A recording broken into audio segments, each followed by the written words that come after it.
راستے میں بعض روایات میں آتا ہے کہ جب کشتی پر سوار ہوئے تو ایک چڑیا آئی اور اس نے چونچ میں پانی لیا اور پانی لے کر اڑ گئی۔ حضرت خضر نے موسیٰ علیہ السلام کو بتایا کہ اے موسیٰ، میرا اور آپ کا علم اللہ کے علم کے مقابلے میں اس کی وہ حیثیت ہے جو اس چڑیا کی چونچ میں جانے والے پانی کی اور سمندر والے پانی کی آپس میں نسبت، یعنی اللہ کے علم کے مقابلے میں اللہ کے بندوں کا علم انتہائی کم ہے۔ چنانچہ وہ کشتی کے والے جو لوگ تھے انہوں نے حضرت خضر کو پہچان لیا اور انہوں نے پیسے لینے سے، کرایہ لینے سے انکار فرمایا۔ حضرت خضر نے یہ فرمایا کہ کشتی کا ایک تختہ توڑ دیا۔ حضرت موسیٰ علیہ السلام نے اعتراض فرمایا کہ آپ عجیب آدمی ہیں، انہوں نے ہم پر احسان کیا، کرایہ نہیں لیا اور آپ نے ان کی کشتی کا تختہ توڑ دیا۔ تو انہوں نے فرمایا کہ میں نے آپ کو کہا نہیں تھا کہ آپ نے کچھ سوال نہیں کرنا، پوچھنا نہیں؟ تو حضرت موسیٰ علیہ السلام نے فرمایا کہ پہلی دفعہ آپ مجھ پر مواخذہ نہ کریں اور مجھ سے غلطی ہو گئی۔ آگے چلے اور کشتی سے اتر کر ایک بستی میں پہنچے۔ وہاں بستی کے باہر کچھ لڑکے کھیل رہے تھے، تو حضرت خضر نے ایک لڑکے کو پکڑ کے قتل کر دی۔ تو موسیٰ علیہ السلام نے کہا کہ آپ نے تو عجیب کام کیا، ایک شخص کو قتل کر دیا، بے گناہ انسان، یہ تو بالکل جائز نہیں اس کا قتل، معصوم جان تھے۔ انہوں نے کہا میں نے آپ کو بتایا نہیں تھا کہ آپ نے سوال نہیں کر؟ تو موسیٰ علیہ السلام نے فرمایا کہ ٹھیک ہے، آئندہ جب میں نے سوال کیا تو میرا اور آپ کا راستہ جدا ہو جائے۔ چنانچہ آگے گئے، ایک بستی کے اندر داخل ہوئے تو انہوں نے بستی کے دستور کے مطابق ان سے کہا کہ ہماری مہمانی کرو اور ہمیں کھانا کھلاؤ۔ تو اس دور میں دستور یہ تھا کہ کوئی مہمان بستی میں جائے تو بستی والوں کے لیے ذمہ داری تھی ان کی وہ کھانا کھلاتے۔ تو انہوں نے انکار کر دیا، کھانا نہیں کھلا۔ ان میں ایک شخص کی دیوار گر رہی تھی تو خضر نے اس دیوار کو سیدھا کر دی۔ موسیٰ علیہ السلام نے فرمایا کہ ان لوگوں نے ہمیں کھانا نہیں دیا اور آپ نے دیوار سیدھی کر دی، آپ چاہتے اس پر مزدوری لے سکتے تھے ان سے۔ تو حضرت خضر نے فرمایا کہ اب یہ میرا اور آپ کی جدائی کا وقت ہے، ہم ساتھ نہیں رہ سکتے کہ آپ بار بار سوال فرما رہے۔ اب ان تینوں واقعات کی حقیقت آپ سمجھ لیں۔ فرمایا کہ پہلا جو کشتی تھی وہ چند غریب لوگوں کی تھی، جس طرف جا رہی تھی آگے ایک بادشاہ تھا جو ہر خوبصورت کشتی کو لے لیتا۔ تو میں نے اس کا تختہ توڑ دیا تاکہ یہ بدصورت لگے اور وہ اس کو نہ لے، اس لیے میں نے کشتی والوں پر احسان کیا۔ وہ جو نوجوان بچہ چھوٹا تھا وہ اس کے ماں باپ نیک تھے اور اس میں سرکشی تھی، یہ بڑا ہو کر ان کو بھی کفر میں مبتلا کر دیتا، تو ہم نے اس کو قتل کر دیا۔ اللہ رب العزت اس کے بدلے میں ان کو اور لڑکا عطا فرمائیں گے۔ اور تیسرا جو دیوار تھی یہ یتیم بچوں کی تھی اور ان کا جو والد تھا وہ نیک آدمی تھا۔ اب اس دیوار کے نیچے خزانہ تھا، اگر یہ دیوار گر جاتی تو لوگ وہ خزانہ لے لیتے اور وہ ان بچوں تک نہ پہنچ پاتا، تو میں نے اللہ کے حکم سے یہ دیوار ٹھیک کر دی تاکہ وہ بچے بڑے ہو کر وہ خزانے کو خود وصول کر سکیں۔ اور فرمایا کہ یہ تینوں کام میں نے اپنی مرضی سے نہیں کیے، اللہ کے حکم سے کیے، اور یہ تعبیر ہے ان چیزوں کی جن پر آپ نے صبر نہیں کیا۔ رسول اللہ صلی اللہ علیہ وسلم نے احادیث میں اس قصے کو تفصیل سے بیان فرمایا اللہ موسیٰ علیہ السلام پر رحم فرمائے، اگر وہ کچھ اور صبر کرتے تو ہمیں کچھ اور عجیب واقعات پتہ چل جاتے۔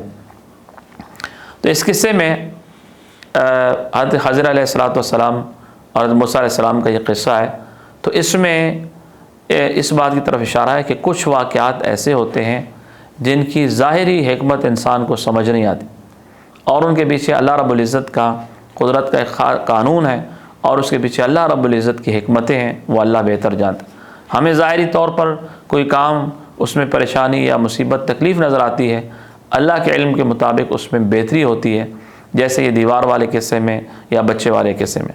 لیکن ظاہر ہے یہ حضرت خضر نے جو کیا تھا یہ اللہ کے حکم سے کیا تھا۔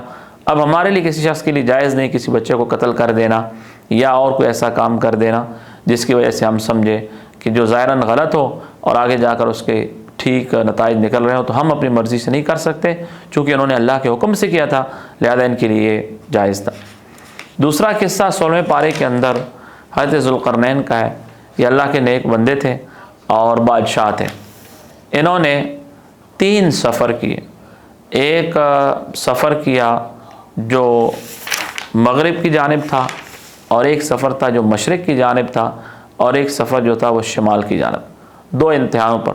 مغرب کی طرف سفر کیا جہاں پر سورج بالکل غروب ہو رہا ہے، وہ ایسے معلوم ہوتا تھا جیسے پانی کے چشمے میں غروب ہو رہا ہے. مشرق کی طرف بھی ایک سفر کیا اور وہاں جو لوگ تھے ان کو دین کی دعوت دی، اور اللہ رب العزت نے فرمایا کہ آپ کو اختیار ہے کہ آپ ان لوگوں کو قتل کرو یا ان کو باقی رکھو. تو حضرت ذوالقرنین نے فرمایا کہ ہم ان کو دین کی بات سمجھائیں گے، جو مان لے گا ہم اسے چھوڑ دیں گے، جو نہیں مانے گا اسے ہم سزا دیں گے. پھر شمال کا سفر کیا، اور جب شمال کے ایک علاقے کی طرف پہنچے تو وہاں جو لوگ تھے وہ ان کی بات سمجھ نہیں آ رہی تھی. انہوں نے حضرت ذوالقرنین کو کہا کہ یہاں ایک ایسی قوم ہے جنہیں یاجوج ماجوج کہا جاتا ہے، اور وہ یہاں پر آتے ہیں اور ہمیں تنگ کرتے ہیں، ہمارا نقصان کرتے ہیں. ہم آپ کو کچھ پیسے دیتے ہیں، آپ ہمارے اور ان کے درمیان میں کوئی دیوار قائم کر دو. حضرت ذوالقرنین نے فرمایا کہ اللہ نے جو مجھے مال و دولت دی ہے وہ بہت بہتر ہے، مجھے صرف افرادی قوت کی ضرورت ہے، تم میرے ساتھ تعاون کرو، میں تمہارے لیے دیوار بنا دیتا ہوں.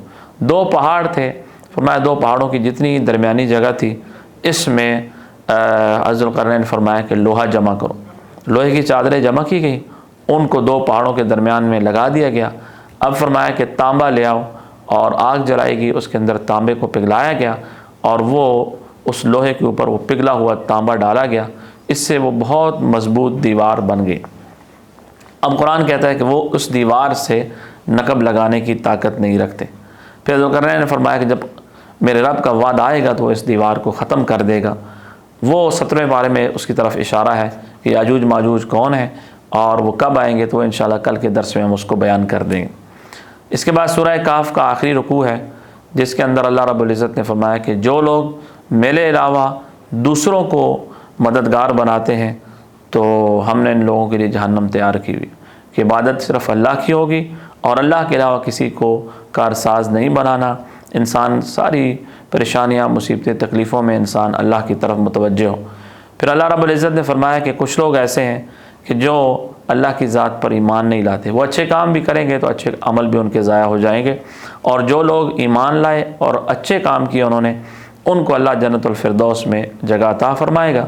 آخر میں فرمایا کہ اللہ رب العزت کی تعریف کے کلمات اگر پورے سمندر سیاہی بن جائے اور وہ اللہ کے کلمات کی تعریف لکھنا شروع کریں تو وہ تعریف ختم نہیں ہوگی، وہ سمندر کی سیاہی ختم ہو جائے گی. اس کے بعد سورہ مریم ہے.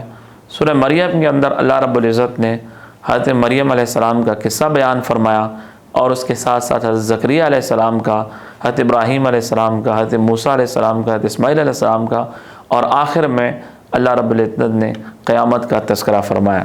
سب سے پہلے حضرت زکریا علیہ السلام کا قصہ ہے کہ جب ان کے بالوں میں سفیدی آ گئی، وہ بوڑھے ہو گئے، کہا یا اللہ میری ہڈیاں کمزور ہو گئی ہیں اور میرا سر سفید ہو گیا ہے، اور یا اللہ میں نے جب بھی آپ سے دعا مانگی ہے میں کبھی آپ سے دعا مانگ کر نا امید نہیں ہوا. اور بڑے عجیب الفاظ ہیں یہاں پر کہ وَلَمْ أَكُمْ بِدُعَائِكَ رَبِّ شَقِيًّا، یا اللہ میں تجھ سے مانگ کے کبھی بھی محروم نہیں ہوا. یا اللہ فَهَبْ لِي مِن لَّدُنْكَ وَلِيًّا، یا اللہ مجھے اپنے پاس سے ولی عطا فرما کہ میری جو نبوت کا علم ہے یہ آگے منتقل ہو جائے آگے نسلوں تک. تو اللہ رب العزت نے فرمایا کہ میں آپ کو ایک بیٹا عطا کروں گا. چنانچہ حضرت یحییٰ علیہ السلام کی صورت میں اللہ رب العزت نے بڑھاپے میں حضرت زکریا علیہ السلام کو بیٹا عطا فرمایا، اور اللہ رب العزت نے اپنی قدرت کا اظہار فرمایا کہ جب نہ دینے پہ اللہ تو جوانی میں اللہ کے محبوب بندوں کو اللہ نے اپنے پیغمبروں کو اولاد نہیں دی، اور جب دینے پہ آ جائے تو اللہ نے بڑھاپے میں عطا فرمائی. حضرت مریم علیہ السلام کا قصہ بیان فرمایا کہ حضرت مریم علیہ السلام کو جب وہ ایک جگہ پر تشریف فرما تھی تو فرشتہ آ گیا اور مرد کی شکل میں آیا، تو انہوں نے کہا کہ انی اعوذ بالرحمن منک ان کنت تقیا، کہ اگر تو متقی ہے تو میں اللہ کی پناہ میں آتی ہوں. مرد کو دیکھ کر گھبرا گئی، وہ اللہ کے فرشتے تھے. تو انہوں نے کہا میں اللہ کا فرشتہ ہوں، آپ کو بیٹے کی خوشخبری ہے. تو انہوں نے کہا میرا بیٹا کیسے ہوگا، میں نے کوئی گناہ کا کام نہیں کیا اور مجھے آج تک کسی انسان نے ہاتھ نہیں لگایا. کہا کہ آپ کے رب کی طرف سے ہوگا، اور اللہ نے فرمایا میرے لیے آسان ہے کہ میں آپ کو بیٹا عطا کروں گا. چنانچہ ان کو حضرت جبرائیل نے پھونک ماری اور حضرت مریم کو حمل ہوا، اور پھر جب بچہ پیدا ہونے کا وقت قریب آیا تو اللہ کے حکم سے وہ بستی سے باہر چلی گئی ایک کھجور کے درخت کے نیچے، اور قرآن نے کہا کہ اللہ نے ان کو حکم دیا کہ اس درخت کو ہلاؤ، تو درخت کو جب ہلایا تو اس سے تازہ کھجوریں گری اور پانی کا ایک چشمہ تھا، اللہ نے فرمایا کہ یہ پانی پیو اور کھجوریں کھاؤ۔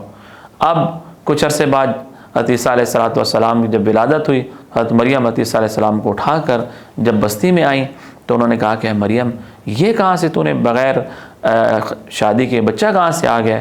اے مریم، تمہارا باپ تو ایسا آدمی نہیں تھا اور تمہاری ماں تو بڑی نیک تھی۔ تو حضرت مریم کو اللہ رب العزت نے بتایا کہ تم نے بچے کی طرف اشارہ کرنا ہے۔ تو حضرت مریم نے بچے کی طرف اشارہ کیا تو انہوں نے کہا ہم اس سے کیسے بات کریں، تو بچہ ہے۔ تو حضرت عیسیٰ علیہ السلام نے بچپن میں بات کی کہ انی عبداللہ آتانی الکتاب وجعلنی نبیہ، کہ میں اللہ کا بندہ ہوں اور اللہ نے مجھے کتاب دی ہے، اللہ نے مجھے نبوت عطا کی۔ اس کے بعد اللہ رب العزت نے حضرت ابراہیم علیہ السلام کا قصہ بیان فرمایا کہ انہوں نے اپنے والد کو دعوت دی اور انہوں نے کہا کہ اے ابا جان، لم تعبد ما لا يسمع ولا يبصر ولا يغني عنك شيئا، آپ ایسے بتوں کو کیوں عبادت کرتے ہیں جو نہ سنتے ہیں نہ دیکھتے ہیں اور نہ کچھ کر سکتے ہیں؟ تو اگر آپ ایسا کریں گے تو مجھے خطرہ ہے اللہ کی طرف سے آپ پر عذاب آ جائے گا۔ تو باپ نے کہا کہ اگر آپ باز نہ آئے اس بات سے تو میں آپ کو رجم کر دوں گا۔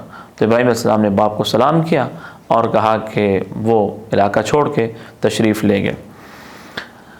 اب جب اللہ رب العزت کے لیے بندہ کچھ قربانی دیتا ہے تو اللہ بندے کو انعامات عطا فرماتے ہیں۔ تو ابراہیم علیہ السلام نے اپنا گھر بار چھوڑا، اپنا خاندان چھوڑا، اپنے والدین کو چھوڑا، تو اللہ نے فرمایا کہ فلما اعتزلهم وما يعبدون من دون اللہ، جب ابراہیم علیہ السلام نے ان کو اور جن کی وہ عبادت کرتے تھے اللہ کے علاوہ سب کو چھوڑ دیا، تو وَهَبْنَا لَهُ إِسْحَاقَ وَيَعْقُوبَ وَكُلًّا جَعَلْنَا نَبِيًّا، تو ہم نے ان کو اسحاق دیے جو بیٹے تھے اور پھر یعقوب دیے جو پوتے تھے، اور وَكُلًّا جَعَلْنَا نَبِيًّا، اور ہم نے ان سب کو نبی بنایا۔ تو ابراہیم علیہ السلام کو یہ اعزاز حاصل ہے کہ وہ خود بھی اللہ کے نبی ہیں، ان کے دو بیٹے حضرت اسماعیل اسحاق اللہ کے نبی ہیں، پھر ان کے پوتے حضرت یعقوب اللہ کے نبی ہیں، ان کے پڑپوتے حضرت یوسف اللہ کے نبی ہیں علیہم الصلاۃ والتسلیمات۔ حضرت موسیٰ علیہ السلام کا قصہ مختصر اشارہ کیا کہ اللہ رب العزت نے طور پر ان کو نبوت عطا کی۔ اس کے بعد اسماعیل علیہ السلام کے بارے میں فرمایا کہ وہ وعدوں کے اندر بڑے سچے تھے۔ تمام انبیاء کرام سچے ہوتے ہیں، بعض کے خاص اوصاف قرآن ذکر کر دیتے ہیں۔ اسی طرح فرمایا کہ یہ سب جو لوگ تھے یہ اللہ کے نیک بندے تھے، جب ان کے سامنے اللہ کی آیات آتی تھیں تو یہ سجدوں میں گر جاتے تھے۔ لیکن ان کے بعد آگے آنے والے لوگوں میں ایسے لوگ آ گئے کہ جنہوں نے نمازوں کو ضائع کیا اور خواہشات کے پیچھے پڑے۔ تو اگر نماز کا اہتمام نہ کرے، خواہشات کے پیچھے پڑے انسان، تو پیغمبروں کی اولاد بھی ہو تب بھی قرآن کے مطابق وہ گمراہی کی طرف چلے جاتے ہیں۔ تو اسی لیے کسی بھی نیک شخص کی اولاد اگر وہ نماز کا اہتمام نہیں کرتی اور خواہشات کے پیچھے جاتے ہیں تو پھر ان کی گمراہی کے چانس بہت زیادہ ہوتے ہیں۔ قرآن کہتے ہیں ہاں جو شخص ایمان لائے، توبہ کی، اچھے کام کیے تو اللہ ان کو جنت میں داخل کرے گا۔ اس کے بعد سورت کے آخر میں اللہ رب العزت نے جہنم کے مناظر بیان فرمائے اور جنت جہنم کا تذکرہ فرمایا کہ وَإِن مِّنكُمْ إِلَّا وَارِدُهَا كَانَ عَلَىٰ رَبِّكَ حَتْمًا مَقْضِيًّا، فرمایا کہ تم میں سے ایک ایک شخص جہنم کے اوپر سے گزرے گا، اور فرمایا کہ نیک لوگ وفد کی صورت میں اللہ کے دربار میں جائیں گے اور مجرم لوگ پیاس سے جانوروں کی طرح انہیں ہانک کے جہنم کی طرف لے جایا جائے گا۔ اور آخر میں فرمایا کہ وَكُلُّهُمْ آتِيهِ يَوْمَ الْقِيَامَةِ فَرْدًا، فرمایا ہم سب انسانوں کے سب اعمال کو لکھ رہے ہیں اور ایک ایک انسان جو ہے ہمارے پاس تنہا آئے گا، کوئی کسی کا ساتھ نہیں ہوگا۔ وَكُلُّهُمْ آتِيهِ يَوْمَ الْقِيَامَةِ فَرْدًا۔ اس کے بعد سورہ طٰہٰ ہے۔ سورہ طٰہٰ کے اندر اللہ رب العزت نے رسول اللہ صلی اللہ علیہ وسلم کو خطاب فرمایا طٰہٰ کے لفظ سے، فرمایا کہ ہم نے قرآن اس لیے نہیں اتارا کہ آپ مشقت میں پڑ جائیں۔ شروع میں آقا علیہ السلام بڑی مشقت فرماتے تھے، ساری رات عبادت فرماتے تھے، تو اللہ نے فرمایا کہ ہم نے قرآن اس لیے نہیں اتارا اور آپ اپنے آپ کو مشقت میں نہ ڈالیں۔ اس کے بعد حضرت موسیٰ علیہ السلام کا تفصیل سے قصہ سورہ طٰہٰ کے اندر اللہ رب العزت نے بیان فرمایا کہ کس طرح وہ مدین سے نکلے اور طور پہاڑ کی طرف آئے اور اللہ رب العزت سے ہم کلام ہوئے۔ پھر اللہ رب العزت نے فرمایا کہ آپ کے ہاتھ میں کیا ہے؟ فرمایا کہ یہ لاٹھی ہے، اس کو پھینکو وہ سانپ بن جائے گا۔ فرمایا کہ یہ دو اس طرح ہاتھ کو گریبان میں ڈالا اور باہر نکالا تو روشن تھا، کہ یہ دو نشانیاں لے کر تم فرعون کے دربار کی طرف جاؤ، اور اس نے سرکشی کی ہے۔ تو موسیٰ علیہ السلام نے 2 دعائیں کی۔ ایک تو دعا یہ فرمائی کہ یا اللہ میرے بھائی ہارون ان کو بھی میرے ساتھ نبوت میں آپ شریک فرما دیں، اللہ نے یہ دعا بھی قبول فرمائی۔ دوسرا فرمایا رب اشرح لی صدری ویسر لی امری واحلل عقدۃ من لسانی یفقہوا قولی، یا اللہ میرا سینہ کھول دے، میرے معاملات آسان کر دے، اور میری زبان کی گرہ کھول دے تاکہ وہ میری بات کو سمجھ سکیں۔ تو یہ بڑی زبردست دعا ہے موسیٰ علیہ السلام کی، رب اشرح لی صدری ویسر لی امری۔ کسی معاملے میں انسان کو مشکلات پیش آ رہی ہوں تو یہ دعا کرے رب اشرح لی صدری ویسر لی امری۔ اسی طرح انسان جب کوئی بیان کر رہا ہے، کوئی واعظ کر رہا ہے، یا کوئی مشکل کام کرنا چاہتا ہے تو یہ دعا کر لے رب اشرح لی صدری ویسر لی امری واحلل عقدۃ من لسانی۔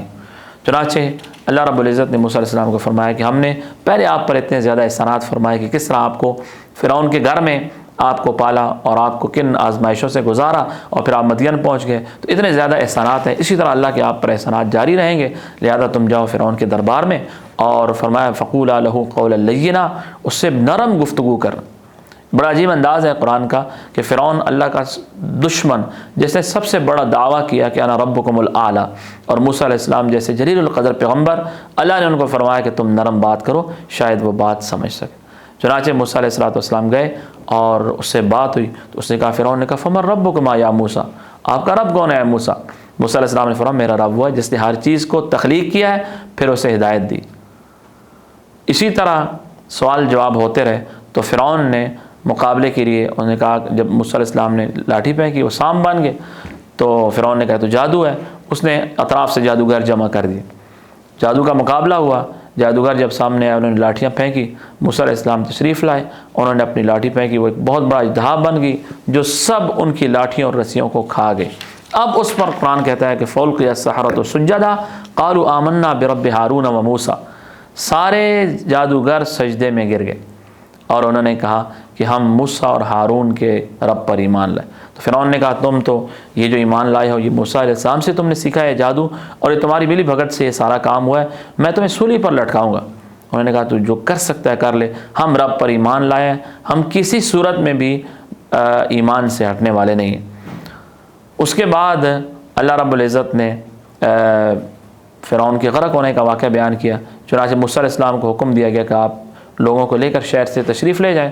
موسیٰ علیہ السلام نکل گئے اور فرعون پیچھے پیچھے ہوا، اور آگے جا کر جب سمندر میں پہنچے موسیٰ علیہ السلام نے لاٹھی ماری اور سمندر سے راستے بن گئے، بنی اسرائیل والے پار ہو گئے، فرعون بھی پیچھے پیچھے آ گیا۔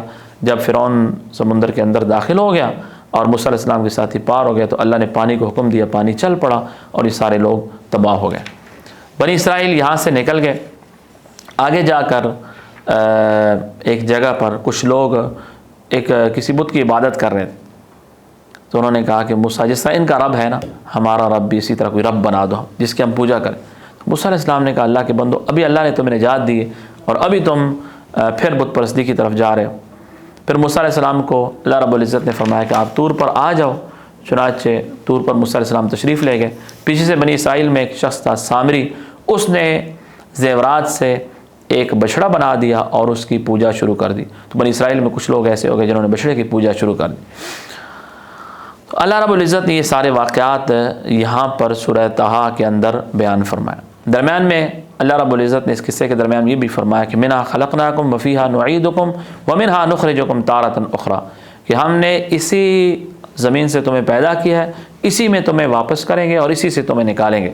بعض روایت میں آتا ہے کہ انسان کی پیدائش مٹی سے ہوئی ہے، اور اس مٹی سے ہوئی ہے کہ جہاں پر اس کی قبر ہوگی، کہ جب انسان ماں کے پیٹ میں جاتا ہے تو اس جہاں سے اس کی قبر ہوتی ہے وہاں سے مٹی لائی جاتی ہے اور فرشتہ اس کے خمیر میں وہ شامل کرتا ہے۔ قرآن کی آیت میں اس بات کی طرف اشارہ ہے کہ منہا خلقناکم وفیہا نعیدکم، کہ اسی مٹی سے تمہیں پیدا کیا، اسی میں تمہیں واپس کریں گے، ومنہا نخرجکم تارۃ اخری، اور اسی میں تمہیں ایک اور مرتبہ اس سے نکالیں گے۔ آخر میں اللہ رب العزت نے فرمایا کہ لوگ اللہ کے دربار میں کھڑے ہوں گے اور لا تنفع الشفاعہ، کوئی سفارش کا مالک نہیں ہوگا، کوئی بات نہیں کر سکے گا الا یہ کہ اللہ جس کو اجازت دیں گے وہ بات کرے گا۔ جو اچھے اعمال کر کے آئے گا اس کو اللہ بدلہ دے گا، اور جو برے اعمال کر کے آئے گا وہ جہنم میں جائے گا۔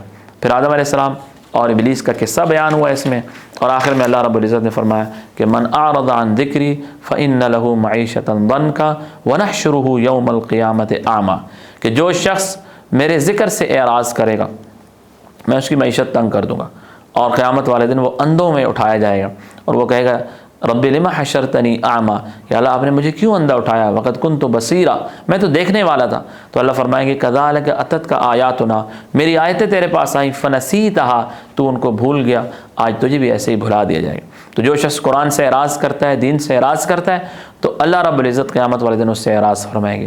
اسی میں علماء نے لکھا ہے کہ یہ بھی ہے کہ انسان کو اللہ قرآن کی دولت دیں اور وہ لاپرواہی کر کے اسے بھول جائے، تو یہ بھی اللہ کی کتاب سے اعراض میں شامل ہے، اور اس سے اللہ معیشت بھی تنگ کرتے ہیں، اور قیامت والے دن اس کا حشر اندھوں میں ہوگا۔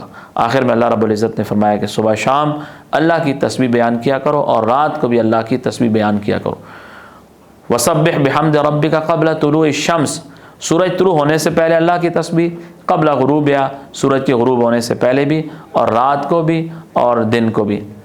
اور فرمایا کہ اس سے نمازیں بھی مراد ہو سکتی ہیں، اور اللہ کا ذکر بھی ہو سکتا ہے کہ انسان سورج طلوع ہونے سے پہلے صبح سے لے کر اشراق تک اللہ کا ذکر کرے، سورج غروب ہونے سے پہلے عصر سے لے کر مغرب تک اللہ کا ذکر کرے، اسی طرح رات اور دن کے مختلف اطراف میں انسان اللہ کو یاد کرے۔ اور آخر میں فرمایا کہ اللہ نے دنیاوی مال و دولت جن کو دیا ہے تم ان کی طرف آنکھ اٹھا کر نہ دیکھو۔ تو انسان کو اللہ نے اگر قرآن کی دین کی دولت دی ہے تو اسے دنیاوی جن لوگوں کو اللہ نے دنیا کی دولت دی ہے ان کی طرف للچائی ہوئی نگاہ سے نہیں دیکھنا چاہیے کہ یار فلاں کے پاس تو یہ چیز ہے میرے پاس نہیں ہے۔ احادیث میں آتے ہیں کہ اللہ نے جس شخص کو قرآن کی دولت دی اور اس نے